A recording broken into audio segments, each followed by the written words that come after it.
It shall be a blessing springing forth in May, light in you. Shall you not know it? Shall you not see? All that you've been looking for, have if only you. Hello, and welcome to the Stepping Into a New You show. I am your host, Ivy Caldwell. I thank you so much for tuning in and joining me on today.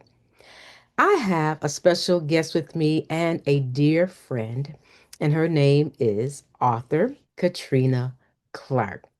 Katrina, welcome to the Stepping Into a New You show. Hi.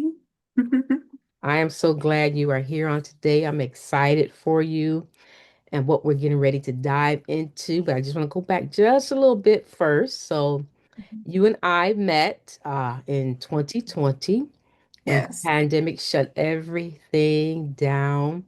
And we were on an author boot camp because we both Yes. desired to write and publish a book. Yes. And we have been connected ever since. At first, we met, I think it was monthly, and then we went to weekly. But Hmm. now it's like whenever we need one another, we're texting. Yes. So we had so this, and there was another lady with us, author Thalisa Moore. She also wrote her book, published her book, and we Hmm. continued to talk to one another, encourage one another, just to be there if we need to get something out, and just being there to support one Yes. another. There's nothing like having that re, a sister Exactly. support, right? Yes. We're going Yes. through things. And then Hmm. you also joined me for transitioning to the other side, how to cope Yes. with the loss of life. You are in volume two, where you Yes. talked about losing your mom and how all of that went. So I thank you for Hmm. being a part of that as well. And I thank you for being here today to share about your newest book, your newest baby, but who fostered my care? Yes. But who Yes. fostered my care? There is Yes. so much in this book. There is no way that we're going to be able to get through all of it, and we don't even want to get through it. But we do want to encourage you to go and support Katrina and get a copy of her book, and we will share that with you at the end of the interview. All Yes. right, now, so first question. All right. So, Yes. has it always been a desire of yours to publish this book? To publish this book was, when we were in that boot camp, I was like, oh, I'm gonna write a book. I'm gonna write a book. And the book I was said I was gonna write, the leader of that boot camp was like, nah, that's not the book you're supposed to be writing. No. And the Mm-hmm. thing about it is that I have inspired to be an author. As a child, I wrote a lot. Yeah. I wrote a lot. Some as a form of punishment, and other after a while, it just became one of the things that I was just talented to do. So Yes. I had said I was going to tell my story, but I had started writing a story years ago, but I was writing about my mom. Mm, And then it was on a laptop, and my husband at the time did something with that laptop, so I lost that story. So I kind of lost the desire. I was like, oh, maybe I wasn't supposed to tell that story. yeah. And so this has been in me. It's just that I was like made to write it. And I'm Yeah. glad that I did, because it's something that I needed to tell. But it's Yeah. something that's kind of like in me for 20 plus years. But Mm, then with you and Felisa, it was like, okay, it's time to write it. yeah. Yeah. Yeah. How did you come up with the name of this book, but who fostered my care? After I wrote it, I was just like, what do I want this to be? What do I want because it's about my experience in foster care, but Mhm. it's just like how do I relate that in just the title alone? Yeah. And so it was after I was writing it, and then I think after I did my initial draft or manuscript as they call, it's like it started coming to me. And then when I wrote the opening, it was like, yeah, but who fostered my care? It just came to me probably like Mm. just telling a story and reflecting on it and crying about it and Yeah, like, but who was there for me? yeah.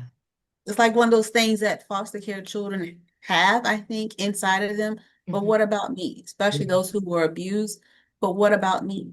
Hmm. So it's like it just came, God birthed it to me like this is the title. Yeah, yeah. Um, can you explain the difference between foster care and Mhm. kinship care? Yes. So kinship care is of course a form of foster care because foster care is being raised by someone that's not your biological parents. Mm-hmm. Kinship care is care from a family member, Mm-hmm. a close family member, someone that is sanctioned by the court to say, okay, you're a family member and your job is to keep the family together. You don't want this person that's in the family to be out there in the world or be with any and everybody. So your job is to take on that ownership, that responsibility of caring for the child. Yes, yes. So you were in kinship care. So, Mhm, I've heard of foster care before, and mhm, then my mind goes back to like maybe in the 70s and the old TV shows we used to look at actually was in some of the shows it was actually kinship care because mhm. family members would be taking care of other family members because the other family members would be gone away, for Yeah, mental health issues, jail, prison, or yeah. just drug, and the family would step up and Mhm, take those children into their home and mhm, care for them as their own. But in mhm. your case, this did not happen. Now, we are not going to be able to get through everything in Katrina's book. There is so much in her book to unpack. If you know anyone who is in the foster care system or in kinship care system, any foster care agencies, any organizations dealing with children that have been abused at the hands of family or not, you want Yeah. to get a copy of this book in your hand. But who fostered my care? To be able to give them hope. We're going to go through some of Katrina's story, but in the end, there is hope because Katrina is here today. She's smiling, thriving, beautiful entrepreneur, author, speaker. She's doing her thing in spite of her childhood. And we thank God for you. Yes, thank you. Yes, yes. So now you were 5 years old Mhm, when you moved in with your uncle, which mhm. was your mom's brother. Yes. Talk to us about that day, moving Mhm. in with them. Yes. So I do want to preface and say that I did experience general foster care and then I went from general foster care to kinship care because the family that I was staying with before my aunt and uncle, they were a white family, Caucasian family. And I was talking about this the other day with my with one of my siblings that I that's one of those things that you never forget. And I don't know if it was a loving environment or a caring environment. I just know that that environment was good for me as a child. And then all of a sudden, I'm swooped into the Mm. environment with my aunt and my uncle. So Oh, on the day that it happened, the foster care worker came to the home, got my bags and things, and I'm fine. I'm not paying much attention or anything. yeah. We get in the car. I sit in the front seat. It's a long drive. It was up here. It was up in Northern Virginia, I believe, or maybe it was DC, Maryland. I'm not exactly sure. I was born in DC. Yeah. Got into the car, long drive, stopped at a store, got some M&Ms that I do remember, M&Ms and something to drink, and it was kind of hot, so it was in the summertime. And we arrived at my aunts and uncle's house. It was an apartment at the time. It was in Reston, Virginia. And I remember going into the apartment. the foster care worker and my aunt talk, and then I'm just there. It's Mm, not like, hi, this is your home. It was no like introduction or anything, no yeah. smooth transition or nothing like that. And then I swear within 48 hours, abuse started happening. And it's like Wow. it was just as a complete shock. 5 years Yeah. old, Yeah. Culture shock. Yeah. a complete shock. Like, okay, and kept thinking as time went on, I kept thinking, oh, I'm dreaming. I'm dreaming. This isn't happening. I'm dreaming. I'm dreaming. I'm going to wake up. I'm going to wake up. Never, never happened. Wow. Wow. Wow. So, as I was reading your book, Mhm. as every time I read something and the abuse that you endured, and I'm like, oh my God, there was something wrong with your aunt who was Yes. married to your uncle by way of your mother's brother. There had to be something wrong with her Mhm. mentally for the abuse that she put upon you. And you weren't alone, you had brothers as well. So when did they join the family? So it ended up being a household full, a total of 7 children, and I was the oldest. So when I got there to my aunts and uncles, met my cousin, and I was 5, and so he must have been 2 to 3 or something like that. So Hmm. that was their first biological child, but by age, I was the oldest. Yeah. And 2 years later, every 2 years, she had children. So she gave birth to Hmm. four children. We got one of my brothers when I was close to like 10 or so. Okay. Yeah, because it's like between the middle brother and the baby brother, I don't want to say their names. I almost say their names, but I don't want to say Right. their names. Right. But it's like 9 years with one, and the other one is 12 years. Hmm. So I had to then like 11 and 12 because they were babies. They were like 1 and 2 years old when we got them. Okay. Okay. Yeah. Wow. So So we they got were, one when he was like 1 or 2 years old, and then 3 years later we got the other one. And I was like a teenager at that time. yeah, so they were very young. Yeah. Yes. Wow. Yes. Wow. And that's in between, well, that was after my aunt had given birth to her children. Yeah. So do you remember how old you were when your mom was no longer in the picture? I was about 6, I think. Okay. Yeah, I think I was about 6, first grade, I believe. Yep. Okay. Okay. So now you're in this new environment Mhm. and your aunt wanted you to call her mom and your uncle dad, Yeah. but your uncle did not agree with that, but he didn't speak up about that. Can you talk about that a little bit?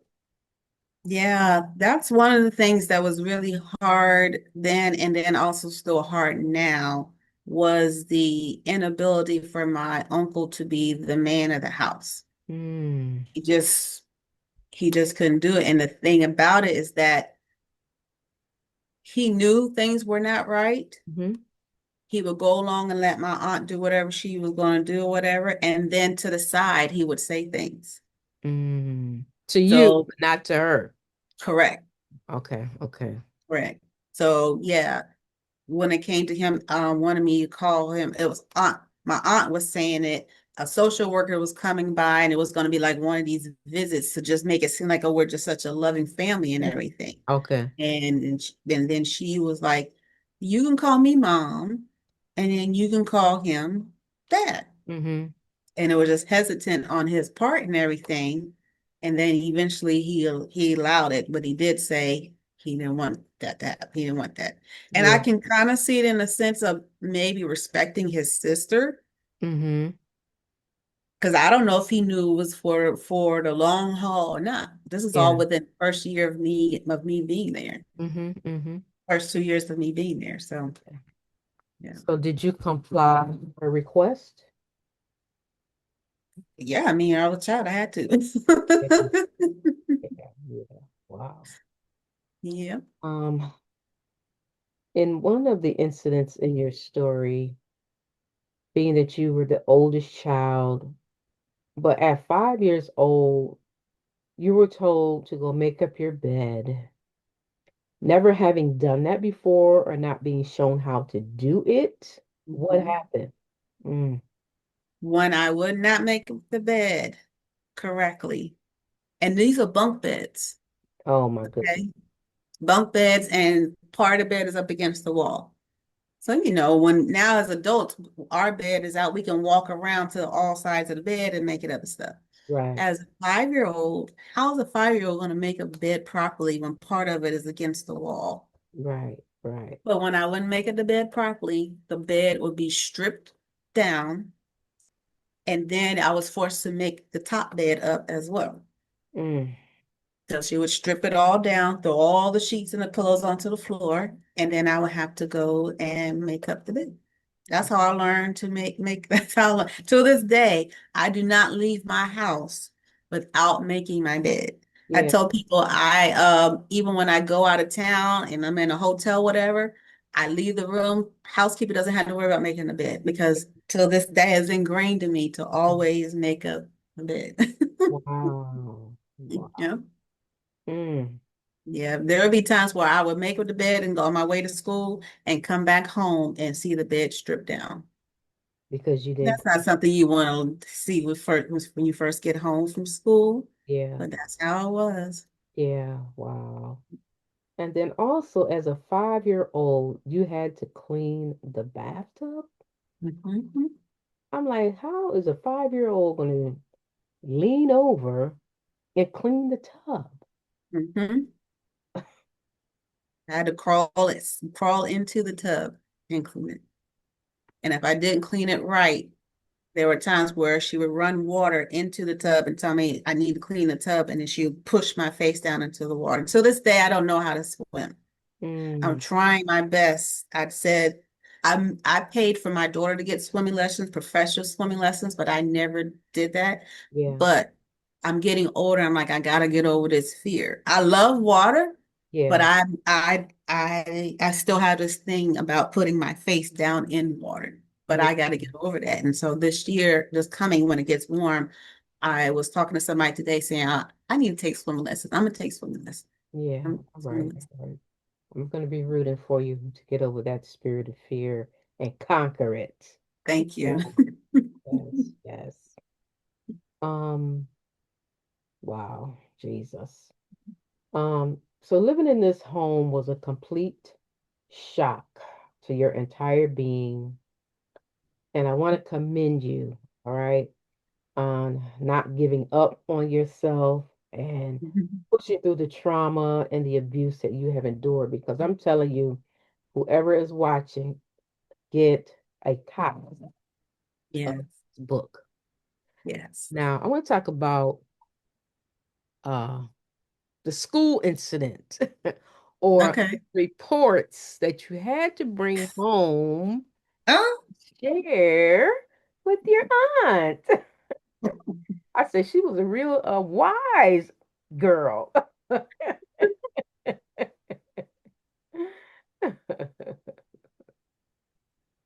yeah. The school incident that was because of the not knowing how I was going to be treated with certain grades. Hmm. I was afraid to take papers home. And Yeah. back in the day, the desk we had, so I'm a baby, I'm an 80s baby. So the desk we had, the old school desk, the chairs connect to the desk. And so you had a little cubby where you put all your papers in. My papers were so full in my desk. Mm, And so my teacher was like, you need to take these papers home. And my aunt had been writing notes to the teacher saying, I never see Katrina's work. I never see Katrina's work. So mm, this day she bundled all the papers together, big rubber band and everything. And I couldn't remember what all the grades were or anything. I don't know. I don't remember. I just know that all of them were not A's. yeah, yeah. All of them were not A's. It may have been a few B's or whatever. And it may have been C's. I don't know. I don't. remember exactly, but they were, to me, they were going to be something to where I was going to be punished. I Yeah. was so scared I was going to be punished. So what I did with the papers is I threw them when I got home with the house we lived in. You had to go walk up the driveway. Your house was kind of sitting up on a hill, and Mhm. then there was on before you went up to the driveway, it was just a like ditch. So I took the papers and threw them in that ditch. Mm, mm, mm. And then I was asked, where are the papers? Like, I didn't have any papers to bring home. I ain't having papers to bring home. Man, was I in trouble when she found those papers in the ditch, though. Wow. I'm in big time trouble. Mm, mm, mm. Yes. So you were able to go to the public school for a couple of years? I went to public school, all of elementary school, and 2 years of middle school. Okay. And then the other time, there was homeschool. I taught myself. Okay, so how did you get to homeschool? Was it whose idea was it to pull you out of the school? First aunt, my aunt, Hmm. my aunts. Yeah, she was I don't want to put other people's religions out there and everything, but she was a real stout, staunch Jehovah's Witness. And Mhm. she just felt like the world was going to do all these terrible things to her children. And she needed to just keep us home. We had to be home and everything. Yeah. But I'm so glad that I did get that formal education and training, because when my younger brothers, by the time they came, we were all being homeschooled. So that means they didn't have a teacher telling them A, B, C. Yeah. They learned their alphabets by being beat to learn their alphabets. At least I had all of elementary school and some middle school. So when I would get books and stuff, I could, okay, read the information, kind of figure stuff out, because my aunt was not instructing us. And we nowadays homeschool is so I like the homeschool systems now, Mhm. because children can actually have Yeah. community. And then they have different homeschools where it's a homeschool, but it's still part of the city school system. Yeah. So you get to log on and have some instruction and things like that. No, us, it was just a book, pencil, and paper. You write stuff, and then she was supposed to be sending that information and turning it in. And there was no community, There no was no community. extracurricular activities, No, just home. just home. No other family members. No, Wow. just home. Um, so Jesus, I'm thinking about now I know you were abused, your brothers were abused, but then we have these other four children that were Mhm. abused as well. They were impacted by their mom's behavior. And then Mhm. let's talk a little about the favoritism. So Mhm. you and your brothers did not get the same treatment as her children did. Talk about No, that. Yeah. no. Yeah, so my aunt would say, I love all of you the same. But as a child, you feel it. You feel that love. You feel that, and then you can sit back and know that if I say something wrong, how I would get popped in the mouth, Mm, but how one of her own children would say something wrong and it'd be, don't say that. It'd mm. be a gentle don't, a gentle discipline. With me, it would be a harsh discipline. Yeah, yeah. So yeah. Hmm. I wonder if she might have felt bitter, like Hmm. towards you and your Hmm. brother, because maybe she didn't want to raise you guys, and it's something that your uncle said that she was going to do. I mean, we just don't know what was going through her mind. I mean, there is no excuse for abusing anyone, but we just Yeah. don't know what was going on in her mind. I think it was some anxiety because my uncle said she's the one that petitioned for all three of us. And stories from other family members say that my mom was trying to fight to keep us, but Mm. how my aunt was pushing and pushing and pushing. Of course, we were foster care, so they got a check. They were always financially strapped. There was always different things going on financially, whatever. So they were getting money for us. And a lot of people in that are foster care parents, they do it for a check. Yeah, They literally do it for a check. yeah, wow. And But you, I think that she had anxiety, and a child that's brought from one environment into another environment is going to have issues. They're going to have some kind of issues. But I think our issues were not that bad to the point where you're beating somebody every day, yeah, practically. You're disciplining somebody every day, practically. So I think it needed to be more of the state watching over and giving classes and saying, giving instruction and tips and things like that. I think that would have helped tremendously. But that was not going on. And we moved from Northern Virginia to different parts of Virginia. And so they didn't have track of us. The case was up in Northern Virginia. They didn't have, they weren't tracking us in other areas of Virginia. wow. So we were basically just under under my aunt's care, however she decided she wanted to care for us. Yeah, yeah. And also those home visits. That's important. Mm-hmm. Children are in Mm-hmm. foster care, that those workers show up and check on Yeah. the kids. But it's Yeah. like, how would a child, though? So if a child is being abused, it's like they're not going to speak up, though, You when that can't. person is in that room. So what would a child do in that case? Yeah. Well, I spoke up one time. I believe that's in one of the stories. I was in kindergarten or first grade, and I had a black eye.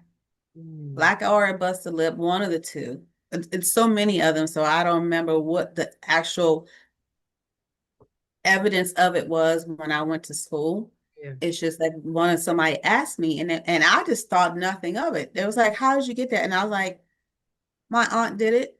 And it was like, "What?" My aunt did it. Cause our teacher asked me, and then she had me go to the principal, and then the principal was like, "Your aunt did it." Mm, Like, yeah, my aunt did it. And so that set off a chain of events where the social worker did come and looked things over and looked at the house, and we all had a little meeting. And guess what? After the social worker left, I got beat. wow. So even if you speak up about it, what difference it make? It's either way, you're just gonna have to sit there and endure it. You have to endure it. Jesus. Mm, mm, mm.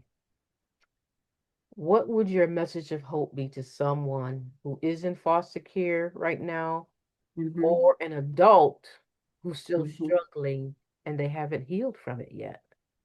Well, that is the good thing for me, is that I became a life coach for some reasons like that, because I knew that people needed an out.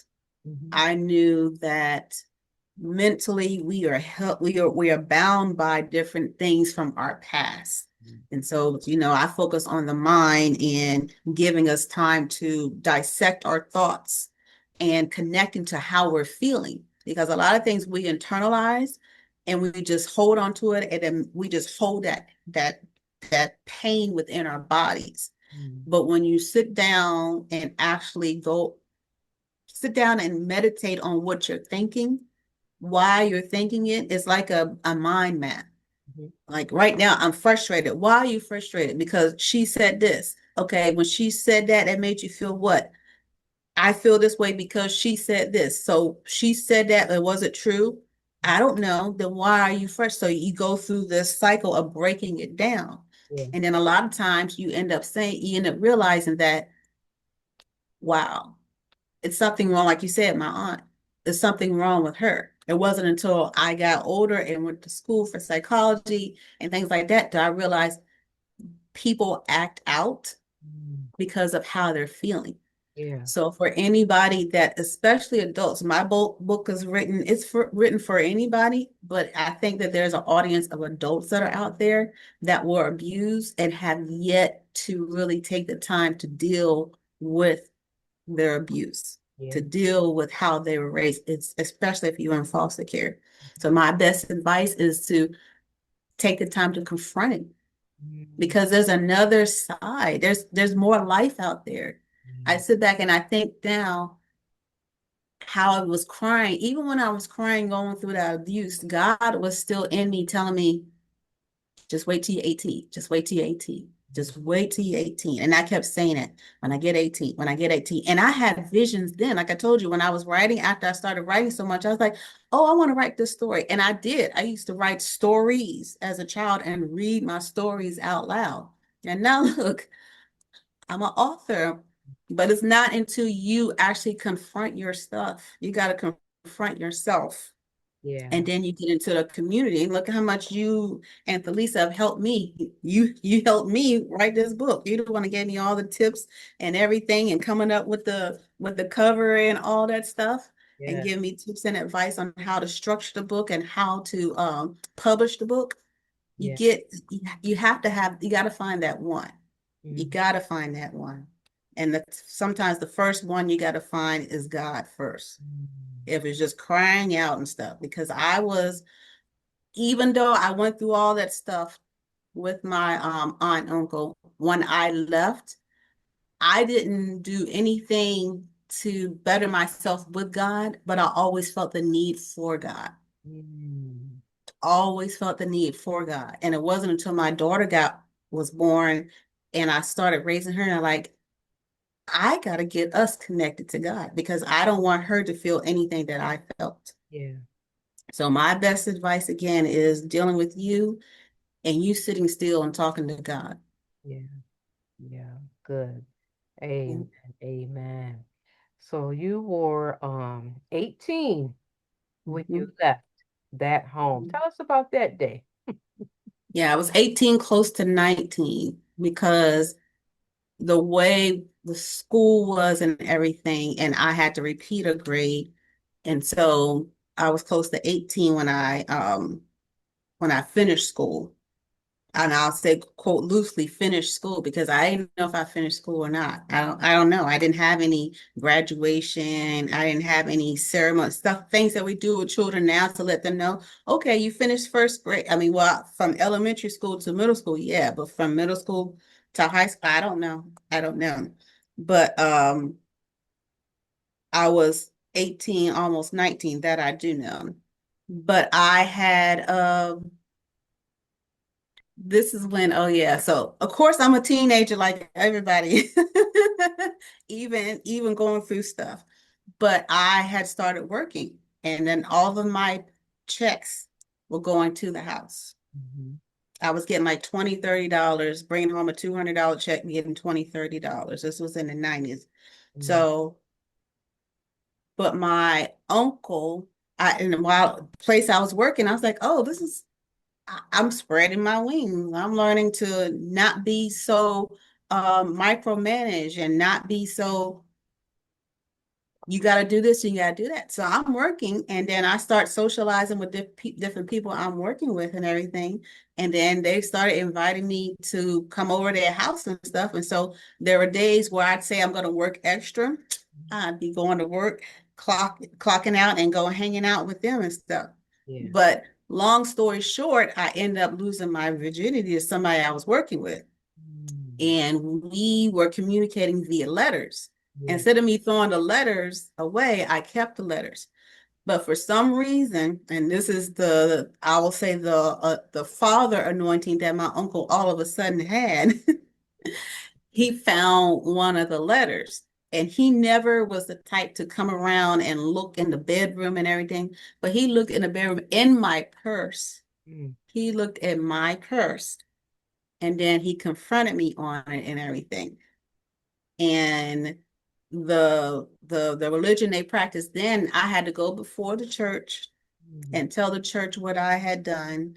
Mm. And then they have this thing where they kind of like ostracize you. Mhm.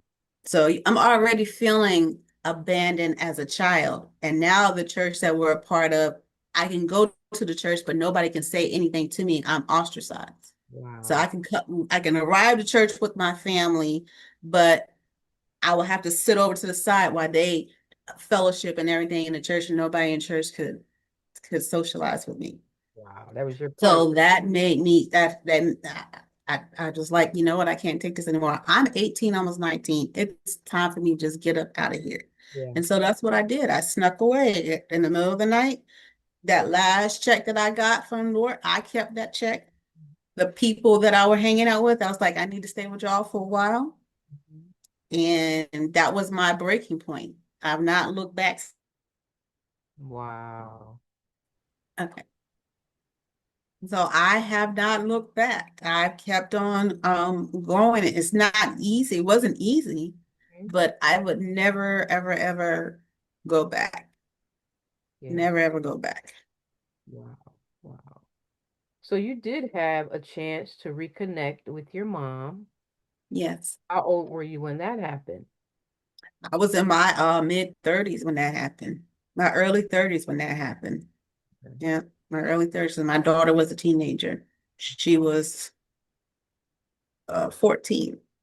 And my daughter is grown now, Yeah. almost 30. But yeah, that was a journey in itself because like I said, once I left around the age of 19, I had that was my only connection to family. Mhm. And I for more than 10 years had no connection to family at all. Well, I won't say that because for a good 4 years or so, I didn't have connection to family because when I was pregnant, I reached out to my uncle and my aunt. I went to where my uncle worked because he worked for the railroad. Mhm. So I went to where he worked and reached out to them and everything and let them know. So for a while, I was still trying to like have some connection to family. And then once I gave birth to my daughter, my aunt, I tell myself what was wrong with me? I really wanted connection to family that I was willing to Yeah. overlook stuff because I allowed my aunt to take care of my daughter for a while, like grandparents do. Right. Oh, come get your grandchild. So I allowed that to happen for a while. But I had a wake up call when I would make sure my daughter had nice clothes and things like that. And when she would bring my daughter back, I would not get her things back. And Mhm. I started thinking to myself, is she trying to keep my child? Mhm. So after my daughter turned the age of 3, I was like, no, that's it. She's not going back over there no more. Yeah. Yeah, so from the age of 3 up until my daughter was like, so yeah, so that's when the 10-year cycle started. When I didn't have any connection to family or anything. Wow. Oh, Wow. wow. Yep. And then I got connected back via Facebook. Via Facebook. One of my cousins who's in the book, I have the story about him molesting me Mhm. in the book. He found me on Facebook and we were chatting and all that stuff. And then I asked him to be my friend, and he never became my friend on Facebook, never became my friend. But that started a chain reaction because 3 months or so after that, one of my brothers, like, are you my sister? He messaged me, are you my sister? And I was like, really? So we started talking and stuff, and then he connected to my younger brother. And so the three of us are talking and everything. Yeah. And then from that, I got to meet the sister that I had never met. Mm. And then after that, about a year or so after that, we all met up to go see my mom. Met her in the month of February. Mm. Month of February. Yeah. Wow. Mm, mm, mm. All right, Katrina, there's so much in your book. You have shared a lot, but still there is so much more, and we want to support Katrina and get a copy of the book. But who fostered my hair? Yes. Um, so go. How can the viewers get a copy of your book? Yes, it's on Amazon, so you can definitely get on Amazon. Or if you want a personalized autograph copy from me, you can go onto my website, www.louisa, so that's Louisa, the numbers 57.org, and my book is on there for order. Mhm. So do you have things? exciting coming forth? Say that again. Do you have anything new and exciting coming forth? Oh, I have so much. I have so much. So I finally put the finishing touches on a journal. Um, I am about to release one of my programs where I help entrepreneurs. Um, and I have a list of like 20 other books that I want to write with titles and everything. God has given me these ideas. So on my phone, it is a specific notepad that I have with titles of books, and I give a little like 4 to 10 lines about what that book is going to be about, so that it stays in my head. So at some point, I'm going to be a serial author at some point, but I got a couple of programs and things I'm going to get going. Yeah, it's amazing. It's like once you publish one book, it's like a faucet and you can't turn it off. You have so many Yeah. ideas coming to you. It's like, oh, I got to write this book. I got to write this book. It's an exciting time. And if anyone Yeah. who is viewing desires to write a book, connect with me and I will walk you through the process and you can have your baby in your hand as Mm. well. How Yeah. can the people get in touch with you? Yeah, so same way, my website, www.louisa57.org. You can follow me on social media. Facebook, I am CL Clark, letter C, the letter L, and then Clark. And then my business page, Louisa, so Louisa 57 mind your mind. Mhm. So those are the two main ways you can connect with me. Oh, and then email Coach Katrina at louisa57.org. And tell us about your organization.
My organization is called Louisa57.org.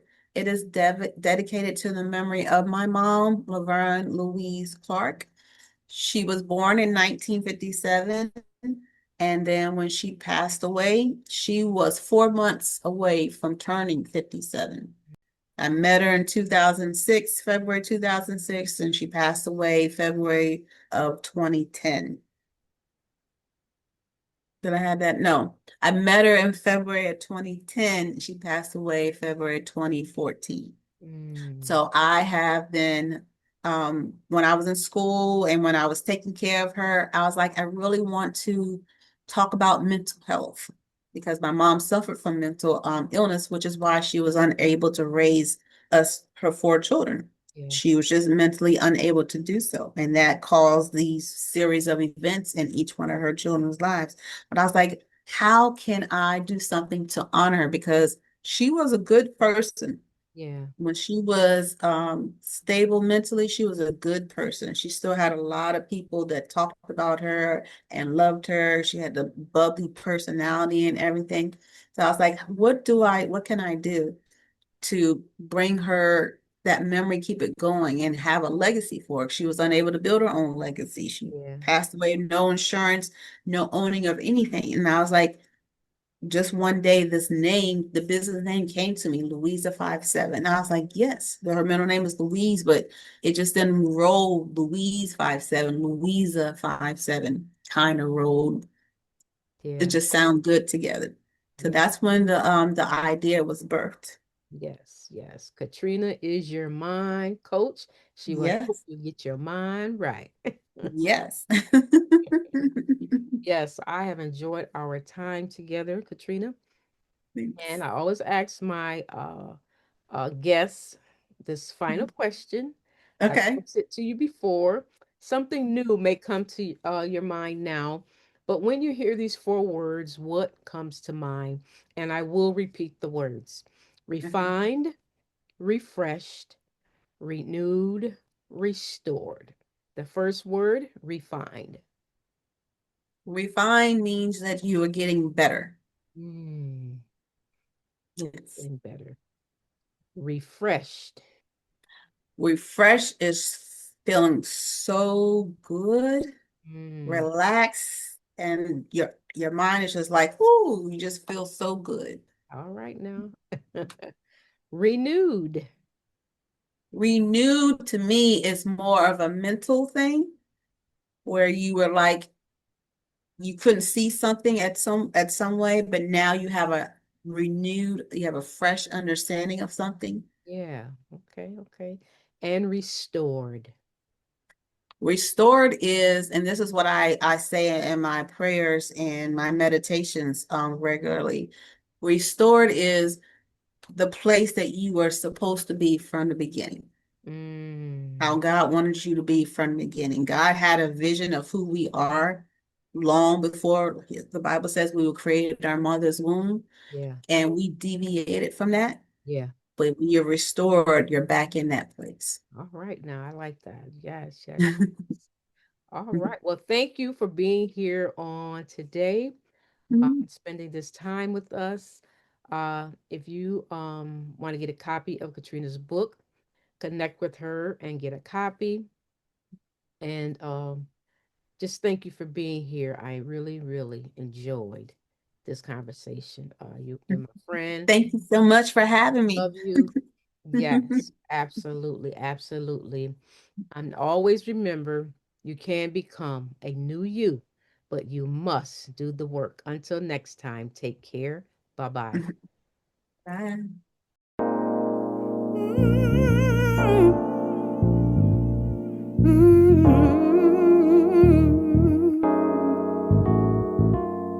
Behold, see what I will do. It shall be a blessing springing forth in May, light in you. Shall you not know it? Shall you not see all that you